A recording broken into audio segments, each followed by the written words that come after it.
Lexington Fire and EMS is no stranger to overdoses, but over the past few years, the numbers of heroin overdoses have skyrocketed.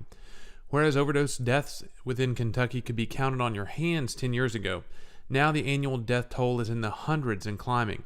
But this is just the tip of the iceberg. For every death, there are dozens of overdoses that require assistance to prevent another life lost. That assistance comes in the form of a reversal drug known as naloxone or Narcan. As of 2010, Lexington Fire was administering about 500 doses annually, or about 42 doses a month. Paramedic Justin Teetry tells us that's not the case anymore. On average, 149 a month throughout the entire year. That's what we're looking at through the year. I believe 2015 it was 125 a month. So it's climbed a little bit over the past year. Not only are the number of doses going up, but the amount required to save a life is rising as well. Here lately, we've been noticing that it's taken more doses of Narcan. Now, that's not every case, but it's taken more doses of Narcan to wake these patients up.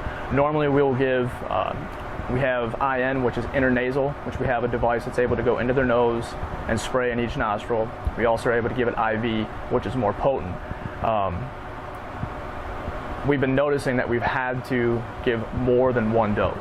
Normally, 2 milligrams would wake them up, but sometimes we've having to give 2, 4, 6 milligrams before we're even getting a reaction out of them, before they're even able to wake up, start breathing on their own again. Battalion Chief Brian Wood agrees. Where we're at now is we've seen a lot of the heroin's a lot stronger. It's being cut with fentanyl, so it's taking the normal patients to take 1 dose to wake up. Now we're seeing patients that it's taking 2 to 3 doses, and then even when we get them to the ER, they're having to put them on drips and administer even more. I talked with a DEA agent that works in central Kentucky. He is not able to be on camera due to his role in investigations, but he reports that the product is getting more potent and cut with higher risk opioids, including fentanyl. This dramatically increases the risks of overdose and death. He also reports that the overdoses tend to come in batches as new product hits the streets. Lexington Fire also sees the pattern. It really all depends on the day. I mean, one day we can have, on this truck alone, we can have no overdose runs. We don't administer a single thing of Narcan. The next shift, we can have 5 or 6. I don't know if that's a trend of a pattern of when the drugs are coming in or the distributors are giving them out to the people. It just really all depends on the day and the situation when it comes in. I do know that when there's one, more than likely you're going to have an influx of it. So if there's 1 or 2 out in the city, it's probably been a bad batch.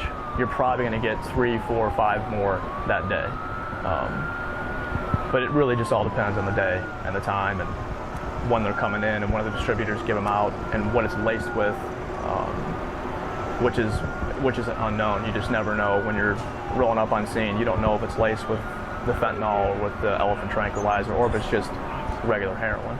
As the numbers rise, so does the strain on local governments and EMS services. The challenges are the cost. Over the past 4 to 5 years, we've seen the cost spiral out of control. We've gone from, when I took over this position, from $4 a dose to we're at over $38 a dose for 2 milligrams of Narcan now. It's becoming a greater strain on government coffers and increasingly hard for EMS services to cope. Well, it's hard to budget. We have set physical limitations, and we still have to take care of all of your other strokes and cardiac events, car wrecks, and all the other emergencies that take on the city. And with this increased cost that's kind of gone spiraled out of control, as I said, we have trouble keeping up with it. We're looking at spending approximately $60,000 just on Narcan this year, and all that money still takes away from our other budget that we have for our other supplies. It's already there where the cost is difficult to maintain. Last year's budget, we had to go back and ask for more because we actually ran out early due to the increased cost of Narcan. As for supply, I'm not sure right now. So far as we've checked, we don't see any shortages in the upcoming future, but we are in contact with local hospitals as they are in contact with us. So if they run short, they can get into our supply, or if we run short, we can get into their supply. At present, we do have plenty in stock. But in the end, it's about saving lives, and both Wood and Teetry report they will do everything possible to ensure they are there when needed. There is a light at the end of the rainbow. After a near-death experience, some don't want any further help, but for others, it's a wake-up call and the chance at a new day. Recovery.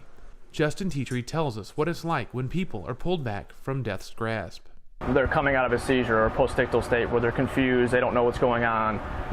We always encourage people to go to the hospital. I've had patients that don't want to go, that they're completely alert, they're oriented, and they don't want to go. I've had other patients that have been trying to seek help, and they know they're trying to seek help, and they are willing to go to the hospital. It's just really, it really all depends on the situation and the person. More times than not, people are willing to go to the hospital, and the biggest thing we try to tell them is, you know, we've got help, we've got cards that are helping people to get to, whether it's a shelter or a hospital or someone they can talk to try to get off the drug. A lot of times when people stop breathing, we tell them, hey, look, when they become argumentative with us, we're breathing for you. Because a lot of times people don't know. When they go out and they stop breathing, they even have family members that are telling them, hey, you weren't breathing. If we like to tell them, hey, if we weren't here, you'd probably be dead right now. And it impacts people differently on what we try and tell them, what we try to say. You know, obviously, they have to get help. We can say all we want, but ultimately it's up to them whether they want to stop using or not.